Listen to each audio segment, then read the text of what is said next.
শরীয়তপুরের জাজিরা উপজেলায় যৌথ বাহিনীর অভিযানে উদ্ধার হয়েছে বিপুল পরিমাণ বিস্ফোরক ও দেশীয় অস্ত্র। সোমবার সকাল ১১টার দিকে উপজেলার বিলাসপুর ইউনিয়নের একাধিক গ্রামে এই অভিযান পরিচালনা করা হয়। অভিযানে ৪৫টি ককটেল ও বিস্ফোরক দ্রব্যসহ দেশীয় অস্ত্র উদ্ধার করা হয় এবং জিজ্ঞাসাবাদের জন্য ৪ জনকে আটক করেছে পুলিশ। পুলিশ জানায়, সম্প্রতি বিলাসপুর এলাকায় একের পর এক বোমা বিস্ফোরণের ঘটনায় এলাকা জুড়ে আতঙ্ক ছড়িয়ে পড়ে। আসন্ন জাতীয় নির্বাচনকে সামনে রেখে সম্ভাব্য নাশকতা ঠেকাতে এই অভিযান পরিচালনা করা হয়। অভিযানে বাংলাদেশ সেনাবাহিনী, পুলিশ, গোয়েন্দা বিভাগ এবং বোম ডিসপোজাল ইউনিটের সদস্যরা অংশ নেন। সেনাবাহিনীর প্রশিক্ষিত ডগ স্কোয়াড ব্যবহার করে অবিস্ফোরিত ককটেল শনাক্ত করা হয়। উদ্ধার হওয়া ককটেলগুলো বোম ডিসপোজাল ইউনিটের মাধ্যমে নিষ্ক্রিয় করার প্রক্রিয়া চলছে। উল্লেখ্য, গত বৃহস্পতিবার বিলাসপুরের মুলাই বেপারি কান্দি গ্রামে ককটেল তৈরির সময় বিস্ফোরণে ২ জন নিহত এবং ১ জন গুরুতর আহত হন। সে ঘটনায় বিপুল পরিমাণ বিস্ফোরক ও বোমা তৈরির সরঞ্জাম উদ্ধার করে পুলিশ। ওই ঘটনায় ৫৩ জনের নাম উল্লেখ করে জাজিরা থানায় বিস্ফোরক আইনে একটি মামলা দায়ের করা হয়েছে।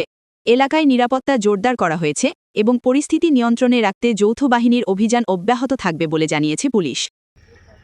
আমরা আজকে যৌথ বাহিনীর সাথে আমরা বিলাসপুরে ইউনিয়নগুলোতে যেগুলোতে আমরা দেখেছি যে পূর্বে সংঘাত সংঘটিত হয়েছে এবং যারা সংঘাতের সাথে জড়িত তাদের প্রত্যেকটা বাড়িতে আমরা সার্চ করেছি এবং সার্চ করার পরে আমরা সেখানে বেশ কিছু দেশীয় অস্ত্র, ককটেল তৈরি সরঞ্জাম এবং পাশাপাশি আমরা বেশ কিছু ককটেলও পেয়েছি।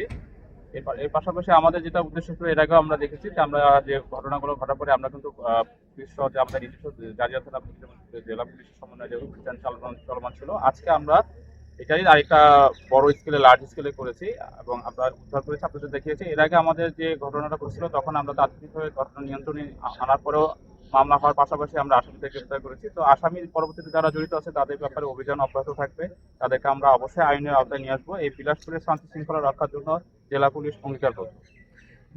এটা হচ্ছে প্রাথমিকভাবে যে বিভিন্ন তথ্য জানা যাচ্ছে যে তারা হচ্ছে বিভিন্ন মাধ্যমে এই সংগ্রহগুলো করে থাকে। সংগ্রহগুলো যে রুটগুলো আছে সেই রুটগুলোকে হচ্ছে আমরা পর্যায়ক্রমে এগুলো আমাদের নজরদারির ভিতরে নিয়ে আসবো।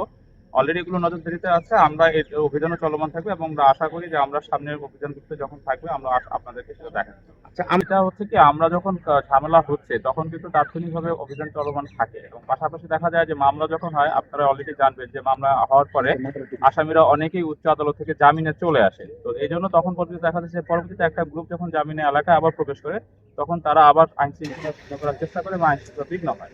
একজন ব্যক্তি যখন জামিনে আসে তাকে তো আমাদের সেই আইনি সুরক্ষার ভিত্তিতে আমরা তাদের তখন তাৎক্ষণিকভাবে কোনো আইন পদক্ষেপ নিচ্ছি না। যদি সে ভায়োলেট করে তখন আমরা তার জামিন বাতিলের জন্য যে প্রসিডিউর সেটা আমরা ফলো করি। তো আমার মনে হচ্ছে যে এখানে যে বিষয়টা হচ্ছে এই এলাকার লোকজনেরও একটা সচেতনতা বৃদ্ধির ব্যাপারটা আছে এবং এখানে যারা আমি বলবো যে শুধু মহিলা যারা আছেন তারাও তাদের স্বামী সন্তানদেরকে এই বিষয়ে সংঘাত জড়ানোর জন্য তারা যাদের একটা ভূমিকা আছে তাদের এই ব্যাপারে ভূমিকা জড়ানো করা দরকার আছে। এখানে আসলে সবাই আমরা একসাথে কাজ করতেছি, আশা করি যে অচিরে আমরা এই সমস্যার সমাধান করতে পারবো এবং সামনে যে ইলেকশনটাকে রয়েছে সেই ইলেকশনের কাজের জন্য আমাদের এই কার্যক্রম থাকবে এবং আশা করি যে সবাই উৎসবমুখর পরিবেশে ভোট কেন্দ্রে অংশগ্রহণ করবে এবং ভোট অনুষ্ঠিত